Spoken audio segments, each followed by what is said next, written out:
Hi, my name is Whitney Smith, and I'm here to answer some questions that you've asked or sent in. This one we actually had somebody who called in and was looking for some surveillance services, and in that dialogue back and forth with our investigator asked this very question. Can hiring a PI save a relationship? At the end of the day, yes, very, very possible. We have, situations and times that people call us and they'll say, I know for a fact my boyfriend or my girlfriend or my husband or wife is cheating.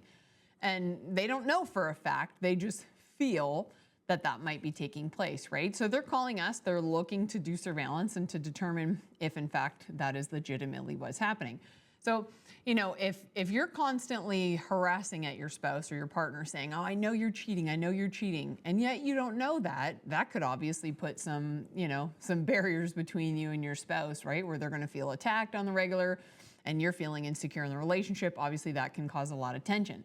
So, hiring a private investigator and getting those facts really does help make informed decisions. So, we might do surveillance and we might obviously see infidelity taking place, but we might not. And if we don't see infidelity taking place, then yeah, that could absolutely be something that helps your relationship because it's going to give you that peace of mind that you need in making an informed decision and, of course, living your day-to-day life. Because if you thought, your boyfriend or your girlfriend being, 45 minutes late home every day meant they were having an affair, but surveillance for 1 to 2 weeks showed that they were stopping at a gym and they were working out, well, then that's going to take the suspicion out of the situation because you're going to have the information to make that informed decision. So if you're looking to hire a private investigator, you can give us a call here at the Smith Investigation Agency.